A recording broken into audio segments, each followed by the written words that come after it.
Hello juniors, board exam ப்ரிப்பரேஷனை start பண்ணிவிட்டு 2 volume இருக்குது ஃபிசிக்ஸில். எந்த வால்யூமை படித்தா அதிக மார்க் ஃபிசிக்ஸில் எடுக்கலாம், கட் ஆஃப்க்கு எது யூஸ்ஃபுல்லாக இருக்கும் அப்படிங்கிற ஒரு டவுட்லாம் உங்களுக்கு இருக்கா? அப்போ இந்த வீடியோ உங்களுக்கானது. நான் உங்கள் Nivetha ma'am from xylem state Tamil. வீடியோக்குள்ளே போகலாமா? நம்மளுடைய அப்டேட்ஸ் எல்லாம் வேணும், இல்லை எனக்கு நோட்ஸ் எல்லாம் வேணும் அப்படின்னா மறக்காமல் நம்மளுடைய வாட்ஸ்அப் சேனலை ஜாயின் பண்ணிக்கோங்க. We are not only on YouTube, we are also on WhatsApp, Instagram, Telegram and Facebook. மறக்காமல் ஜாயின் பண்ணிக்கோங்க.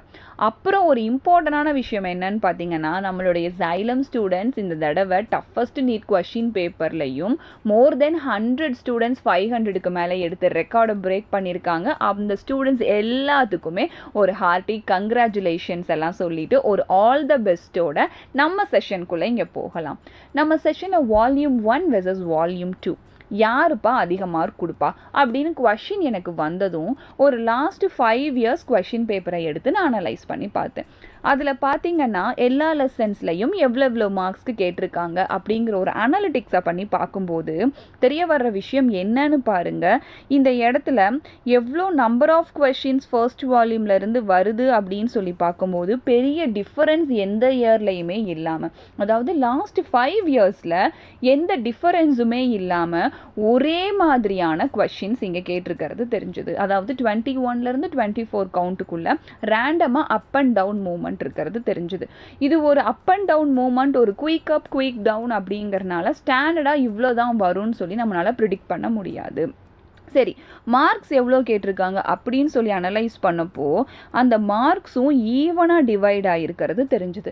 So they are following A one pattern. ஒரு பேட்டர்னை அவங்க ஃபாலோ பண்ணி கரெக்டாக ஃபர்ஸ்ட் வால்யூம்லேருந்து 55 மார்க்ஸ்க்கான கொஷின்ஸை ப்ரிப்பேர் பண்ணிகிட்டு இருக்காங்க. அதுவும் 21லேருந்து 24 கொஷின்ஸ்குள்ளே அவ்வளோ நம்பர் ஆஃப் மார்க்ஸ் வர்ற மாதிரி எனக்கு ப்ரிப்பேர் பண்ணிகிட்ருக்காங்க.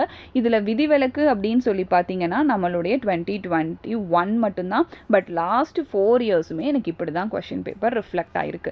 இதே பேட்டர்ன் செகண்ட் வால்யூம்லையும் ஃபாலோ பண்ணுறாங்களா அப்படின்னு தெரிஞ்சுக்கிறதுக்காக அதோட லாஸ்ட் 5 இயர்ஸ் அனாலிஸையும் எடுத்து பார்க்கும்போது எனக்கு தெரியுது த சேம் பேட்டர்ன் அவங்க ஃபாலோ பண்ணுறாங்க. அதாவது நமக்கு கொஷின் 21லேருந்து 23 வரைக்கும் 2 வால்யூம்லையும் தனித்தனியாக வர்றதுக்கு சான்ஸ் இருக்குது. அந்த மொத்த புக்கில் இருந்தும் அவங்க ஒரு 22 கொஸ்டினை தேர்ந்தெடுக்கிறாங்க.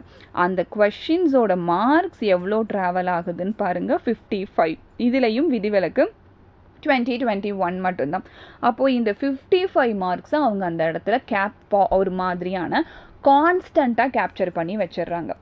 இப்போ நான் என்ன யோசிக்கிறேன் அப்படின்னா, ஃபர்ஸ்ட் வால்யூமில் 55 மார்க்ஸும் செகண்ட் வால்யூமில் 55 மார்க்ஸும் அவங்க ஈவனாக டிவைட் பண்ணிகிட்டு இருக்கிறது தெரிய வந்துடுச்சு. ஸோ இப்போ நான் எந்த புக்கை படித்தாலும் 55 மார்க்ஸுங்கிறது கன்ஃபார்மாக அப்படின்னு நான் யோசிச்சேன்னா கிடையாது. அதில் அவங்க க்ரியேட்டிவ் கொஷின்ஸ் உள்ளே கொண்டு வருவாங்க, அதே மாதிரி இன்டெரக்ட் கொஷின்ஸ் உள்ளே கொண்டு வருவாங்க. நான் அதில் மாட்டிக்க கூடாது. ப்ளஸ் சம் லெசன்ஸில் எனக்கு நியூமரிக்கல்ஸ்லாம் அடி வாங்குமே அப்படின்னு யோசிச்சு ஒவ்வொரு லெசனையும் ஒரு 3 செக்ஷன்ஸ்க்கு கீழே டிவைட் பண்ணலாம் அப்படின்னு ஒரு முடிவுக்கு வந்தாச்சு. அது எப்படின்னா கொஷின் டைப்பாகவே நம்ம டிவைட் பண்ணிடலாம் அப்படிங்கிற முடிவோட போய் டிவைட் பண்ணும்போது ஒவ்வொரு லெசனையும் இங்கனக்குள்ள 3 செஷன்ஸாக டிவைட் பண்ணுறோம். Numericals, derivations, theory. அப்போது ஒவ்வொரு லெசனில் இருந்தும் எவ்வளோ நியூமரிக்கல்ஸ் வருது, எவ்வளோ டெரிவேஷன்ஸ் கேட்குறாங்க, எவ்வளோ தியரி கொஷின்ஸ் கேட்குறாங்க அப்படின்னு சொல்லி ஒரு பேட்டர்னை நான் பார்த்துட்டு இருக்கும்போது தான் எனக்கு இந்த இடத்துல ஒரு கான்செப்ட் ஹைலி தெரிய ஆரம்பிச்சது.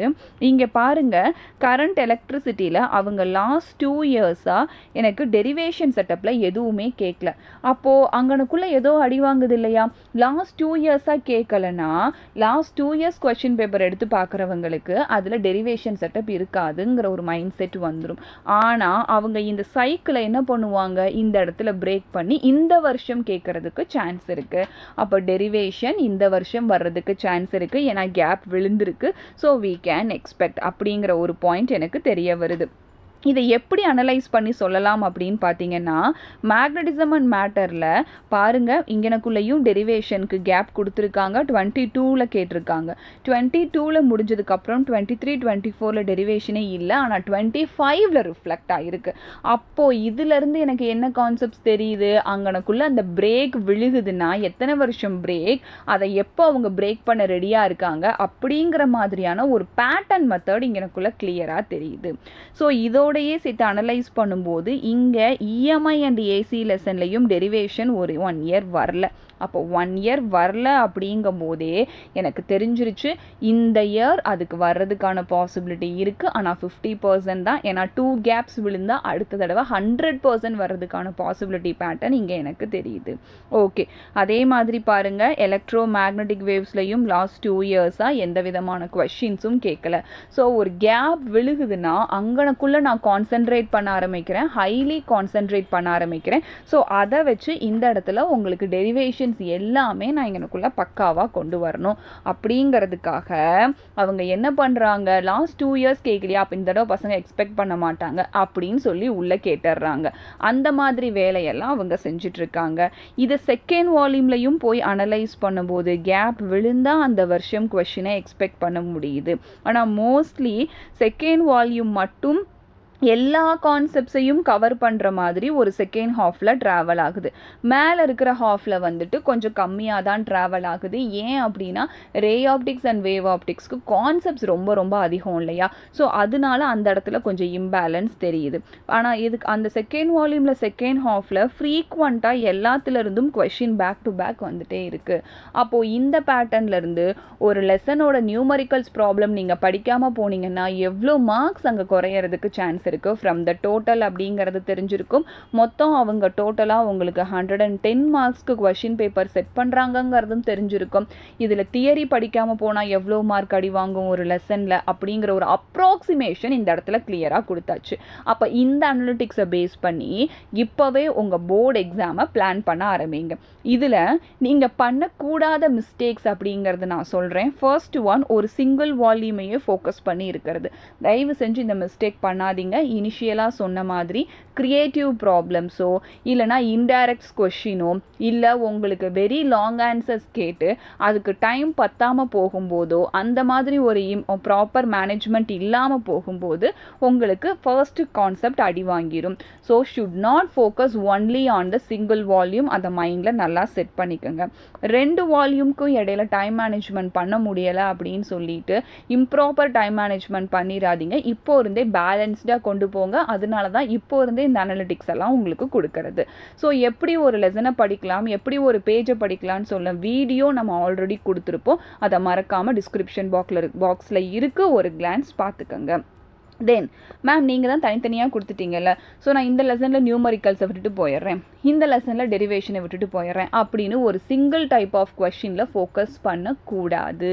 ஒரு லெசனில் நீங்கள் எந்த டெரிவேஷன் இல்லைனா நான் 10 டெரிவேஷன்ஸ் படிச்சுட்டேன் 1 தானே விடுறேன்னு சொல்லி நீங்கள் விடுவீங்க. அவங்க அந்த கொஷினுக்கும் சைக்கிள் வச்சுருக்கலாம். அந்த கொஷின் சைக்கிளை வச்சும் அவங்க எடுக்க ட்ரை பண்ணும்போது நீ படிக்காமல் விட்ட கொஷின்ஸ் உள்ளே வர்றதுக்கு சான்ஸ் இருக்குது. ஸோ கொஷின் பேப்பரை பொறுத்த வரைக்கும் செட் பண்ணுற மெத்தட் எப்போவுமே ஈஸி, இன்டர்மீடியேட், அட்வான்ஸ். ஸோ இந்த செட்டப்பில் இருந்து அந்த 3மே ஒரு கொஷின் பேப்பருக்குள்ளே ஃபீல் பண்ணிட முடிகிற மாதிரி தான் எப்போவுமே இருக்கும். ஸோ அதனால நீங்கள் என்ன பண்ணணும், ஃபோக்கஸ்டு ஆன் ஈச் லெசன். ஒவ்வொரு லெசன்லையும் ஹைலி ஃபோக்கஸ்டாக ஒர்க் பண்ணிங்கன்னா மட்டும்தான் உங்களால் குட் ஸ்கோர் பண்ண முடியும். ப்ளஸ் அண்ணா யூனிவர்சிட்டி கட் ஆஃபும் நமக்கு கிடைக்கும். சரிங்களா? அப்போ இது வரைக்கும் சொன்ன கான்செப்ட்ஸ் எல்லாமே புரிஞ்சிருக்கும். அதே மாதிரி அனலிட்டிக்ஸில் இருந்து எவ்வளோ மார்க்ஸ் ஃபோக்கஸ் பண்ணலாம், அது எப்படி எப்படிலாம் ஃபோக்கஸ் பண்ணலாம், முக்கியமான விஷயம் எதையும் ஸ்கிப் பண்ணாமல் ஃபோக்கஸ் பண்ணணுங்கிற வரைக்கும் தெரிஞ்சிருக்கும். இந்த நோட்ஸ் உங்களுக்கு வேணும்னா மறக்காமல் நம்ம வாட்ஸ்அப் கம்யூனிட்டி சேனலை ஜாயின் பண்ணிக்கோங்க. We are not only on YouTube. மறக்காமல் ஜாயின் பண்ணிடுங்க. அதே மாதிரி நம்ம அச்சீவர்ஸ்க்கு ஒன்ஸ் அகெயின் ஹார்ட்டி கங்க்ராச்சுலேஷன் சொல்லிடலாம். ஏன்னா அவங்க ட்ரீமை அவங்க எல்லாரும் நம்ம சைலம்க்கு வந்து அச்சீவ் பண்ணிட்டாங்க. நீங்களும் உங்கள் ட்ரீமை அச்சீவ் பண்ணுறதுக்கான ஹார்ட் ஒர்க் போடுங்க. இவங்க எல்லாத்துக்கும் கங்க்ராச்சுலேஷன் சொல்லிட்டு இவங்க எல்லாரும் என்ன ஒரு விஷயத்தில் முக்கியமாக இருந்தாங்க, கன்சிஸ்டன்சி.